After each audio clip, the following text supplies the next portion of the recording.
हरे कृष्णा, राधे राधे दोस्तों। तो आज की इस वीडियो में हम लोग सुनेंगे बृहस्पतिवार की व्रत कथा। आपसे अनुरोध है कि कथा को पूरा अवश्य सुनिएगा। गुरुवार का व्रत करने से बृहस्पति देवता प्रसन्न होते हैं। यह व्रत अत्यंत फलदायी है। अग्नि पुराण के अनुसार अनुराधा नक्षत्र युक्त गुरुवार से आरंभ करके 7 गुरुवार व्रत करने से बृहस्पति ग्रह की हर पीड़ा से मुक्ति मिलती है। तो आइए सुनते हैं बृहस्पतिवार की व्रत कथा। प्राचीन समय की बात है। एक नगर में एक बड़ा व्यापारी रहता था।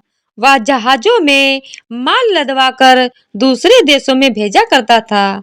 वह जिस प्रकार अधिक धन कमाता था, उसी प्रकार जी खोलकर दान भी करता था। परंतु उसकी पत्नी अत्यंत कंजूस थी। वह किसी को एक दमड़ी भी नहीं देने देती थी। एक बार सेठ जब दूसरे देश व्यापार करने गया, तो पीछे से बृहस्पति देव ने साधु वेश में उसकी पत्नी से भिक्षा मांगी। व्यापारी की पत्नी बृहस्पति देव से बोली, हे साधु महाराज, मैं इस दान और पुण्य से तंग आ गई हूँ। आप कोई ऐसा उपाय बताएं जिससे मेरा सारा धन नष्ट हो जाए और मैं आराम से रह सकूं। मैं यहाँ धन लुटता हुआ नहीं देख सकती। बृहस्पति देव ने कहा, हे देवी, तुम बड़ी विचित्र हो। संतान और धन से कोई दुखी होता है क्या? अगर अधिक धन है तो इसे शुभ कार्यों में लगाओ। कुमारी कन्याओं का विवाह कराओ। विद्यालय और बाग बगीचों का निर्माण कराओ। ऐसे पुण्य कार्य करने से तुम्हारा लोक परलोक सार्थक हो सकता है। परंतु साधु की इन बातों से व्यापारी की पत्नी को खुशी नहीं हुई। उसने कहा, मुझे ऐसे धन की आवश्यकता नहीं है जिसे मैं दान करती फिरूं। तब बृहस्पति देव बोले, यदि तुम्हारी ऐसी इच्छा है तो तुम एक उपाय करना। 7 बृहस्पति घर को गोबर से लीपना। अपने केशों को पीली मिट्टी से धोना। केशों को धोते समय स्नान करना। व्यापारी से हजामत बनाने को कहना। भोजन में मांस मदिरा खाना। कपड़े अपने घर धोना। ऐसा करने से तुम्हारा सारा धन नष्ट हो जाएगा। इतना कहकर बृहस्पति देव अंतर्ध्यान हो गए। व्यापारी की पत्नी ने बृहस्पति देव के कहे अनुसार 7 बृहस्पतिवार वैसा ही करने का निश्चय किया। केवल 3 बृहस्पतिवार बीते थे, उसकी समस्त धन संपत्ति नष्ट हो गई और वह परलोक सिधार गई। जब व्यापारी वापस आया तो उसने देखा कि उसका सब कुछ नष्ट हो चुका है। उस व्यापारी ने अपनी पुत्री को सांत्वना दी और दूसरे नगर में जाकर बस गया। वहां वह जंगल से लकड़ी काट कर लाता और शहर में बेचता। इस तरह वह अपना जीवन व्यतीत करने लगा। एक दिन उसकी पुत्री ने दही खाने की इच्छा प्रकट की, लेकिन व्यापारी के पास दही खरीदने के पैसे नहीं थे। वह अपनी पुत्री को आश्वासन देकर जंगल में लकड़ी काटने चला गया। वहां एक वृक्ष के नीचे बैठ अपनी पूर्व दशा पर विचार कर रोने लगा। उस दिन बृहस्पतिवार था। तभी वहां बृहस्पति देव साधु के रूप में सेठ के पास आए और बोले, हे मनुष्य, तू इस जंगल में किस चिंता में बैठा है?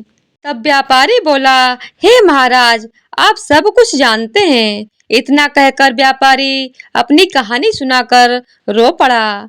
बृहस्पति देव बोले, देखो बेटा, तुम्हारी पत्नी ने बृहस्पति देव का अपमान किया था, इसी कारण तुम्हारा यह हाल हुआ है। लेकिन अब तुम किसी प्रकार की चिंता मत करो। तुम गुरुवार के दिन बृहस्पति देव का पाठ करो। 2 पैसे के चने और गुड़ को लेकर जल के लोटे में शक्कर डालकर वह अमृत और प्रसाद अपने परिवार के सदस्यों और कथा सुनने वालों में बांट दो। स्वयं भी प्रसाद और चरणामृत लो। भगवान तुम्हारा अवश्य कल्याण करेंगे। साधु की बात सुनकर व्यापारी बोला, हे महाराज, मुझे तो इतना भी नहीं बचता कि मैं अपनी पुत्री को दही लाकर दे सकूं। इस पर साधु जी बोले, तुम लकड़ियां शहर में बेचने जाना। तुम्हें लकड़ियों के दाम पहले से चौगुने मिलेंगे, जिससे तुम्हारे सारे कार्य सिद्ध हो जाएंगे।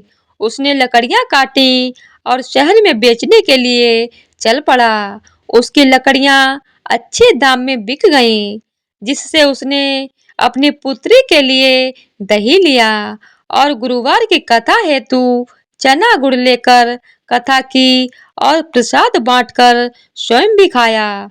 उसी दिन से उसकी सभी कठिनाइयां दूर होने लगीं, परंतु अगले बृहस्पतिवार को वह कथा करना भूल गया।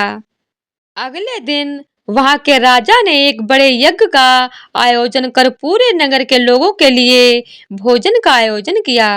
राजा की आज्ञा अनुसार पूरा नगर राजा के महल में भोजन करने गया, लेकिन व्यापारी व उसकी पुत्री तनिक विलंब से पहुंचे। अतः उन दोनों को राजा ने महल में ले जाकर भोजन करवाया। जब वे दोनों लौट कर आए, तब रानी ने देखा कि उसका खूंटी पर टंगा हुआ हार गायब है। रानी को व्यापारी और उसकी पुत्री पर संदेह हुआ कि उसका हार उन दोनों ने ही चुराया है। राजा की आज्ञा से उन दोनों को कारावास की कोठरी में कैद कर दिया गया। कैद में पड़कर दोनों अत्यंत दुखी हुए। वहां उन्होंने बृहस्पति देवता का स्मरण किया। बृहस्पति देव ने प्रकट होकर व्यापारी को उसकी भूल का आभास कराया और उन्हें सलाह दी कि गुरुवार के दिन कैद खाने के दरवाजे पर तुम्हें 2 पैसे मिलेंगे। उनसे तुम चने और मुनक्का मंगवाकर विधि पूर्वक बृहस्पति देव का पूजन करना। तुम्हारे सब दुख दूर हो जाएंगे। बृहस्पतिवार को कैद खाने के द्वार पर उन्हें 2 पैसे मिले। बाहर सड़क पर एक स्त्री जा रही थी। व्यापारी ने उसे बुलाकर गुड़ और चना लाने को कहा। इस पर वह स्त्री बोली, मैं अपनी बहू के लिए गहने लेने जा रही हूँ। मेरे पास इतना समय नहीं है कि मैं गुड़ चना लाकर दूं। इतना कहकर वह चली गई। थोड़ी देर बाद वहां से एक और स्त्री निकली। व्यापारी ने उसे बुलाकर कहा, हे बहन, मुझे बृहस्पतिवार की कथा करनी है। तुम मुझे 2 पैसे का गुड़ चना लाकर दे दो। बृहस्पति देव का नाम सुनकर वह स्त्री बोली, भाई, तुम्हें अभी गुड़ चना लाकर देती हूँ। मेरा इकलौता पुत्र मर गया है। मैं उसके लिए कफन लेने जा रही थी, लेकिन मैं पहले तुम्हारा काम करूंगी, उसके बाद अपने पुत्र के लिए कफन लाऊंगी। वह स्त्री बाजार से व्यापारी के लिए गुड़ चना ले आई और स्वयं भी बृहस्पति देव की कथा सुनी। कथा के समाप्त होने पर वह स्त्री कफन लेकर अपने घर गई। घर पर लोग उसके पुत्र की लाश को राम नाम सत्य कहते हुए शमशान ले जाने की तैयारी कर रहे थे। स्त्री बोली, मुझे अपने लड़के का मुख देख लेने दो। अपने पुत्र का मुख देखकर उस स्त्री ने उसके मुंह में प्रसाद और चरणामृत डाला। प्रसाद और चरणामृत के प्रभाव से वह पुनः जीवित हो गया। पहली स्त्री जिसने बृहस्पति देव का निरादर किया था, जब वह अपने पुत्र के विवाह हेतु पुत्र वधू के लिए गहने लेकर लौटी और जैसे ही उसका पुत्र घोड़ी पर बैठकर निकला, वैसे ही घोड़ी ने ऐसी उछाल मारी कि वह घोड़ी से गिरकर मर गया। यह देख स्त्री रो रो कर बृहस्पति देव से क्षमा याचना करने लगी। उस स्त्री की याचना से बृहस्पति देव साधु वेश में वहां पहुंचकर कहने लगे, हे देवी, तुम्हें अधिक विलाप करने की आवश्यकता नहीं है। बृहस्पति देव का अनादर करने के कारण हुआ है। तुम वापस जाकर मेरे भक्त से क्षमा मांगकर कथा सुनो, तब ही तुम्हारी मनोकामना पूर्ण होगी। जेल में जाकर उस स्त्री ने व्यापारी से माफी मांगी और कथा सुनी। कथा के उपरांत वह प्रसाद और चरणामृत लेकर अपने घर वापस गई। घर आकर उसने चरणामृत अपने पुत्र के मुख में डाला।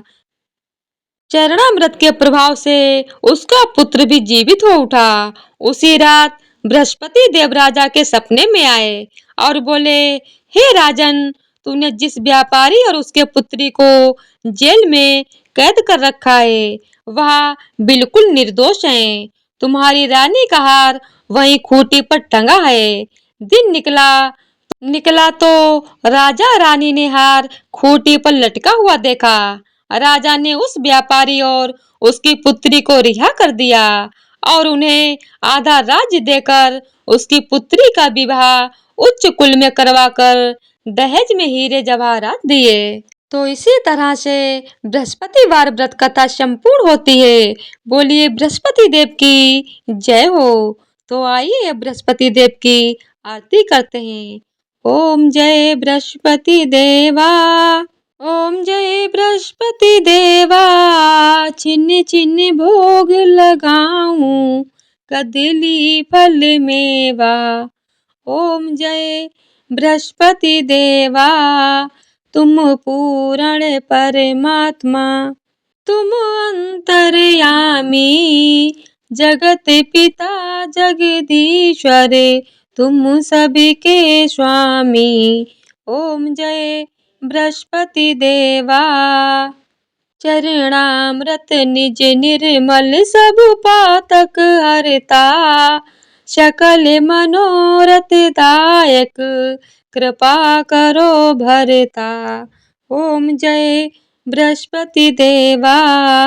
तन मन धन अर्पण करे जो जन शरण पड़े प्रभु प्रकट तब हो करे आकर द्वार खड़े।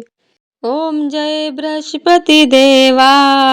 दीन दयाल दया निधि भक्तन हितकारी पाप दोष सब हरता भव बंधन हारी। ओम जय बृहस्पति देवा।